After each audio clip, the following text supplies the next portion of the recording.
Salve, salve, rapaziada! Sejam muito bem-vindos a mais uma Rapidinha aqui do Zona. Eu sei que vocês adoram dessa rapidinha com a gente. E hoje eu convidei alguém muito experiente nesse quesito, Ricardo Perrota. Maravilhoso! Para mim, que tem 40 anos, a mais de 35, rapidinhas são muito comuns, rapidinhas gostosas, aquelas rapidinhas escondidas, aquelas rapidinhas que poucas pessoas ficam sabendo.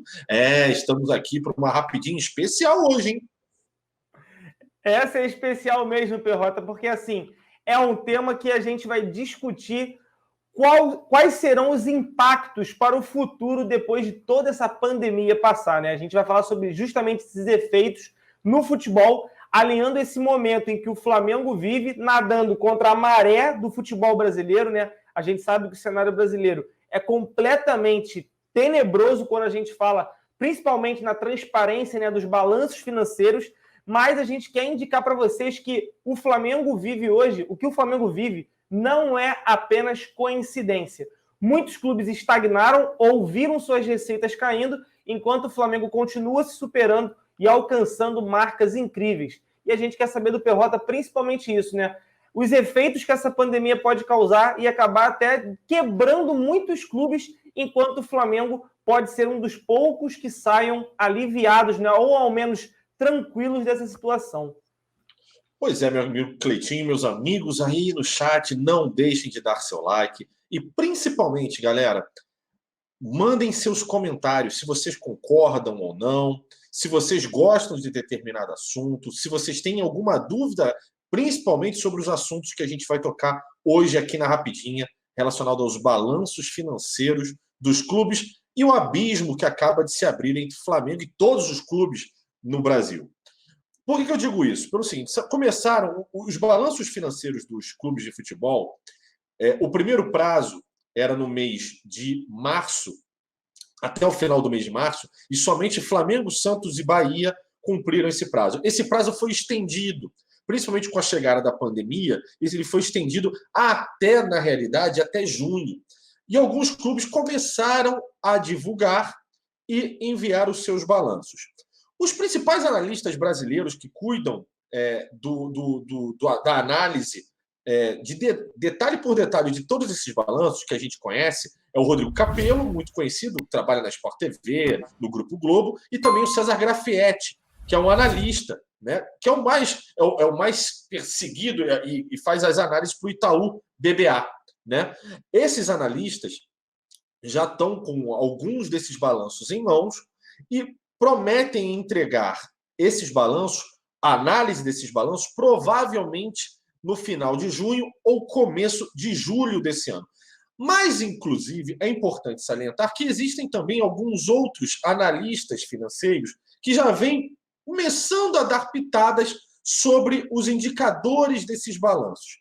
E sim, meus caros amigos, Flamengo me parece, literalmente, e a gente já meio que sabia disso, porque o Flamengo passa por um processo de auditoria, principalmente, né, de um processo muito responsável administrativo, que demonstra que seus números são muito positivos.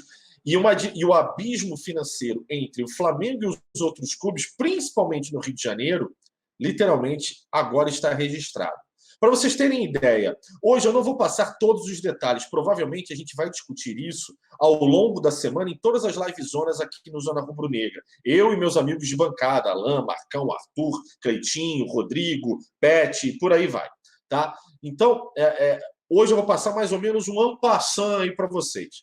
Primeira coisa, se vocês somarem a receita de Fluminense, Vasco e Botafogo, ela não chega perto da receita do Flamengo no ano de 2019. A diferença é de aproximadamente 290 milhões de reais. Para vocês terem ideia do abismo que se abriu entre Flamengo e os demais clubes do Rio. O Vasco apresentou o seu balanço com um déficit de aproximadamente 5 milhões de reais. O Botafogo apresentou o seu balanço com um déficit de 20 milhões de reais. E o Fluminense apresentou o seu balanço com também déficit. Agora, eu não lembro de cabeça de qual é o número. Depois eu dou uma pesquisada para vocês e passo com mais detalhes. A dívida do Botafogo está chegando a 822 milhões de reais nesse momento. É uma dívida que, frente à sua receita de 154 milhões, torna inviável a operação do nosso rival do Rio de Janeiro. Isso só mostra o quão falimentar, o quão complicada é a vida dos nossos rivais. E o quanto cada vez mais, inclusive, pode ser que o Campeonato Carioca seja um campeonato botado de lado, como o Flamengo vem fazendo, como fez agora no início de 2020. Jogamos o primeiro turno, principalmente, com os nossos jogadores principais do nosso elenco de férias. Jogamos o começo do Campeonato Carioca com um time alternativo. Lembram? Pois é, e depois a gente foi voltando, principalmente porque a Libertadores esse ano começou também numa data muito no começo do ano. E aí precisou do Flamengo fazer lá a sua pré-temporada, mesmo que reduzida, e começar os jogos da Libertadores. Fez alguns jogos também do Carioca. Olha como isso cada vez mais vai perder importância para o Flamengo. O Flamengo já abriu mão, inclusive, do contrato com a Globo de transmissão dos jogos do Carioca. Como é que a gente vai continuar levando em consideração um campeonato que os times que estão lá jogando são times que cada vez mais não vão ter elenco para poder disputar com a gente, né? Como é que clubes como Vasco, Botafogo, Fluminense vão conseguir resolver suas situações para poder ser os nossos rivais cariocas, inclusive no Campeonato Brasileiro? Não vejo muita solução para todos eles. O Fluminense tem uma situação um pouco melhor que Vasco e Botafogo. Botafogo está na pior situação indiscutível. Vasco está numa situação muito ruim, mas os sócios torcedores do Vasco até deram uma melhorada. E o Flamengo vem, assim, num outro, como a gente brinca, né, em outro patamar, muito longe de todos. Saiu também um estudo do César Grafietti, muito interessante, com o impacto desta pandemia ao final dela, como o futebol irá reagir. Uma correlação que foi feita com relação ao seguinte: o PIB dos países, e aí eles estudaram os países europeus, Inglaterra, Itália, Espanha, Alemanha, e fizeram uma comparação também com o Brasil. Claro, cada um no seu patamar, né? E a correlação do PIB com a possibilidade da diminuição de receita do futebol por conta também da redução do PIB pelo impacto dessa pandemia.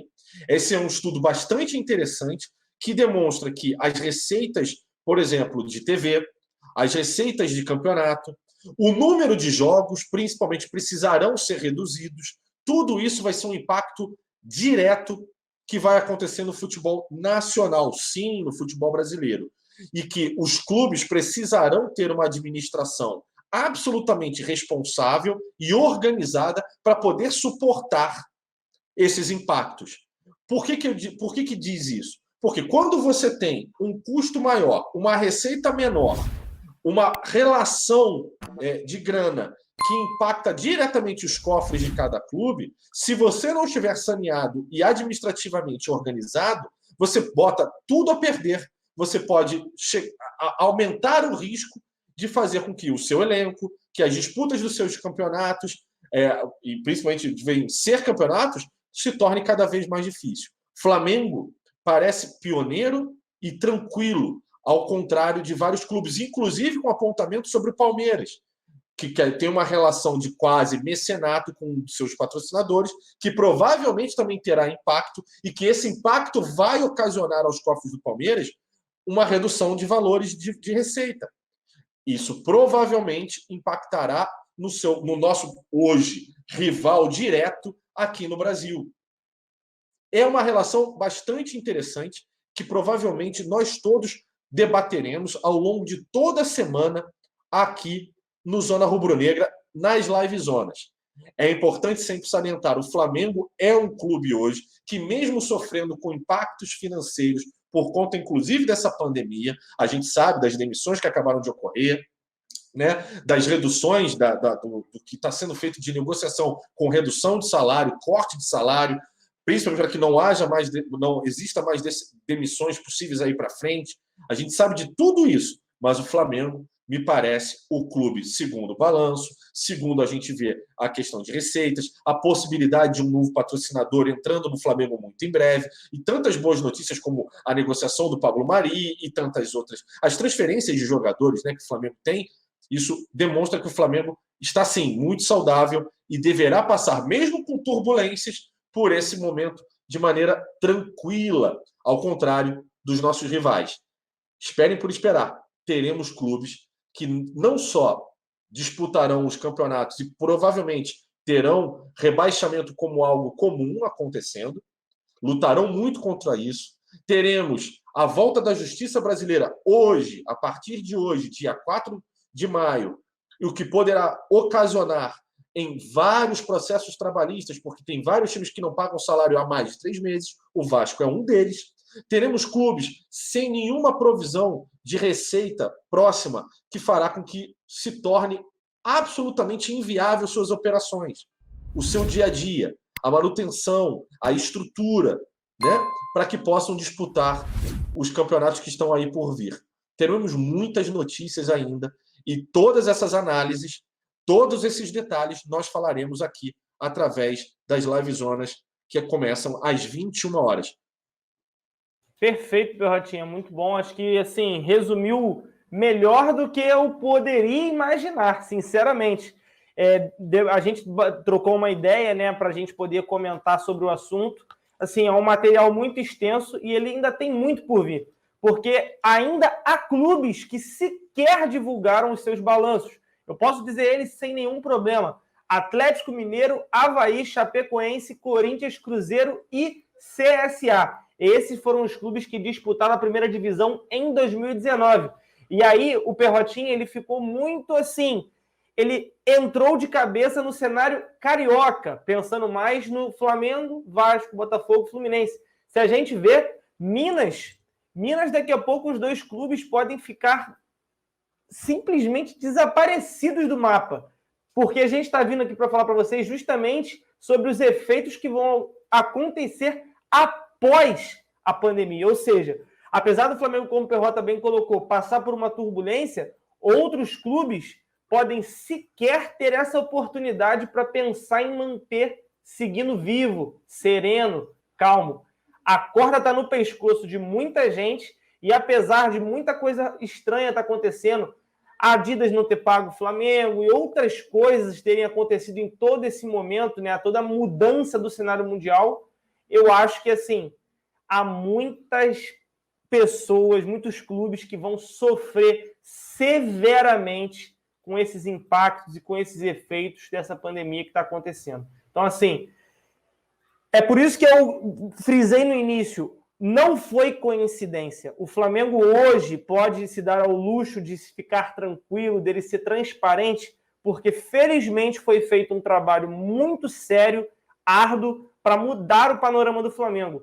O Flamengo passou a gerar mais receita de bilheteria, o Flamengo começou a gerar receita vendendo seus jogadores, o Flamengo aumentou o seu número de sócios torcedores, então, assim, muita coisa foi feita nesse período para hoje a gente poder ficar um pouco mais tranquilo, né, Perrotinha? Exatamente. Ó, essas informações preliminares que eu acabei buscando, elas são do Fernando Ferreira da Pluriconsultoria e do Amir, cadê o nome dele? Só porque eu ia falar, agora sumiu o nome dele. Amir Somoji, tá? Também que são analistas financeiros. Para vocês terem ideia, a conclusão do Fernando Ferreira da Pluriconsultoria. A hierarquia do futebol está se movimentando com Vasco, Botafogo e Fluminense num pântano, Corinthians, Atlético Paranaense, Corinthians, Atlético Mineiro, Cruzeiro, Santos e São Paulo descendo a ladeira e o Atlético Paranaense rompendo tudo e entrando com sobras no grupo dos 12 maiores clubes do país. O Bahia vem chegando cada vez mais próximo também, com Fortaleza, Ceará e Goiás começando a curva positiva. Olha que cenário absolutamente diferente de todos os paradigmas que a gente sempre teve no futebol brasileiro.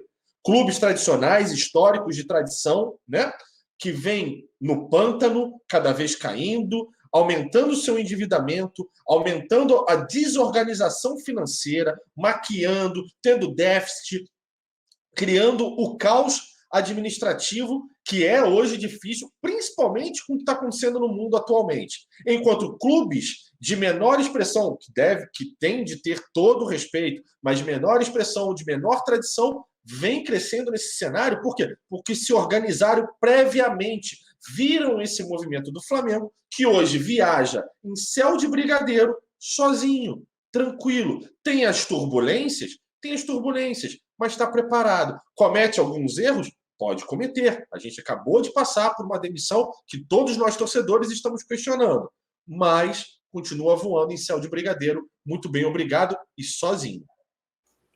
Amém. Eu ouvi um aleluia? É isso, Aleluia! Brasil. Aleluia, irmãos!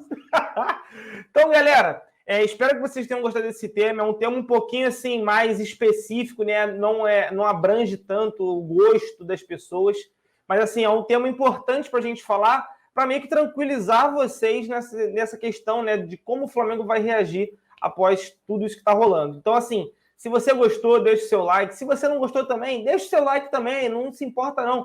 Dá essa moral para o Zona Rubro Negra. A gente está fazendo esse trabalho aqui todos os dias para trazer o melhor para vocês. Não esqueçam, como o Perrotinha também falou lá no início, deixe seu comentário, deixe a sua opinião, que a gente tem o maior prazer em responder para você. E o mais importante de tudo, seja no café da manhã, seja no almoço ou naquele lanche da tarde, assista esse vídeo e compartilhe com todos os seus amigos. Mas, Cleito, por que você não disse a janta? Ah, porque aí a janta você assiste com a gente às 21 horas na Live Zona. Valeu, galera. Fui!